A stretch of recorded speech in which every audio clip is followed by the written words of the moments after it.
Hello friends, welcome to my channel Bekhabar India. स्वागत है आप सभी का हमारे चैनल में। जैसा कि आप जानते हैं कि सुशांत सिंह मामले को 5 महीने का वक्त होने वाला है। जी बिल्कुल, 14 जून को सुशांत के साथ एक बड़ा हादसा हुआ, जिसके बाद उनका जो परिवार है वो सदमे में चला गया और उनके जो फैंस हैं, उनके जो चाहने वाले हैं सुशांत के, वो इस बात को मानने के लिए तैयार नहीं है कि सुशांत के साथ जो कुछ भी हुआ वो सुशांत का अपना फैसला था।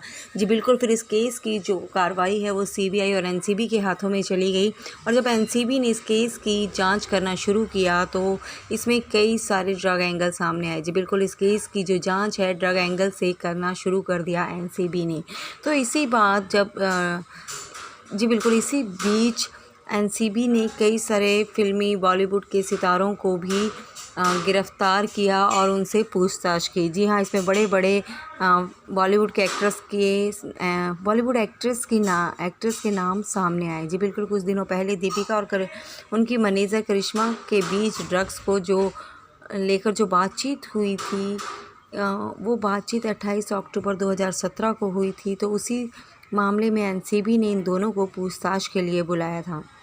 जी बिल्कुल, एक बार फिर से दीपिका पादुकोण की जो मैनेजर हैं करिश्मा प्रकाश के घर एनसीबी ने मंगलवार को रेड मारी और रेड में उनके घर से ड्रग्स की कंजप्शन क्वांटिटी बरामद हुई। जी बिल्कुल, इसके बाद फिर से पूछताछ के लिए एनसीबी ने करिश्मा प्रकाश को समन भेज दिया है।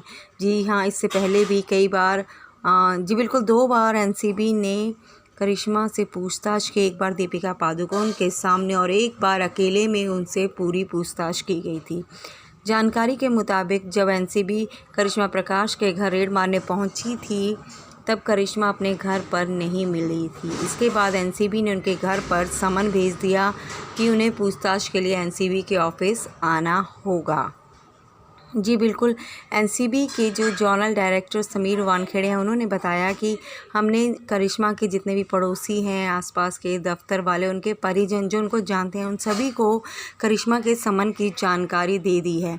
कल सुबह उन्हें पूछताछ के लिए एनसीबी के ऑफिस आना होगा, जहां पर उनसे पूरी इन्वेस्टिगेशन की जाएगी और उनसे पूछताछ की जाएगी कि आखिर जो भी ड्रग्स उनके घर से एनसीबी को बरामद हुआ है वो कहाँ से आया, क्या वो उनका अपना है, उन्होंने किसी से खरीदा है। इस तरह की पूरी जानकारी, पूरी पूछताछ उनसे करेगी एनसीबी।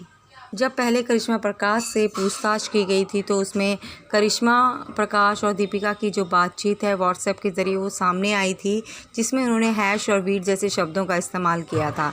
जी बिल्कुल, इन्हीं दोनों की बातचीत में ये साफ नहीं हो सका कि हैश और वीट का इस्तेमाल किसके लिए हो रहा है। इन ड्रग्स की मात्रा का जिक्र भी नहीं है, लेकिन ये व्हाट्सएप चैट दीपिका की मुश्किलें बढ़ा देने के लिए काफ़ी थी और इसी के आधार पर दीपिका पादुकोण और उनकी मैनेजर करिश्मा प्रकाश से एनसीबी ने पहले भी पूछताछ की थी। जी बिल्कुल, आपको बता दें कि कुछ दिनों पहले दीपिका और करिश्मा के बीच जो बातचीत हुई थी, उसी के आधार पर एनसीबी ने इनसे ड्रग्स मामले में पूछताछ की थी। हालांकि दोनों के बीच में ये बात साफ नहीं हो पाई कि उन्होंने जो हैश और वीड शब्द इस्तेमाल किया था वो ड्रग्स को लेकर किया था या किस बात को। जी बिल्कुल, बातें बिल्कुल घूम गई थी। जब इनसे पूछताछ की गई थी तो दोनों ही मुकर गई थी कि ये लोग सिगरेट को हैश और वीड कहते हैं। इन्होंने ड्रग्स क्या होता है उसके बारे में तो इन्हें कुछ पता ही नहीं। दीपिका की जो मैनेजर हैं करिश्मा प्रकाश, वो एक सेलिब्रिटी मैनेजमेंट कंपनी में काम करती हैं और ये कंपनी 40 से ज़्यादा बॉलीवुड सेलिब्रिटीज़ को टैलेंट मैनेजर मुहैया करवाती है। जी बिल्कुल, रिया चक्रवर्ती की जो मैनेजर हैं जया साहब इसी कंपनी के लिए काम करती हैं। जया जो है वो करिश्मा की सीनियर है। एनसीबी, सीबीआई और ईडी की टीम जया से भी कई बार ड्रग मामले में पूछताछ कर चुकी है। जांच के दौरान एनसीबी को जया और करिश्मा के बीच की व्हाट्सएप चैट मिली थी, जिसमें ड्रग्स की कुछ बातें सामने आई थी और उसी के दौरान दीपिका का नाम भी सामने आया था, जिसके बाद एनसीबी ने दीपिका को भी अपने ऑफिस में पूछताछ के लिए बुलाया था। तो आखिर अब ये देखना होगा कि करिश्मा प्रकाश के घर में जो ड्रग्स एनसीबी के हाथ लगा है वो करिश्मा के घर पर कहाँ से आया। जी हाँ, क्या करिश्मा सप्लाई करती हैं या उन्होंने वो अपने लिए ख़रीदा है, इन सब बातों का खुलासा अभी नहीं हुआ है। तो इन सब बातों को जानने के लिए और आगे की न्यूज़ या अपडेट्स को जानने के लिए बने रहे हमारे चैनल बेखबर इंडिया के साथ, और साथ ही सब्सक्राइब भी करें हमारे चैनल को। तो ये थी अब तक की सबसे बड़ी खबर।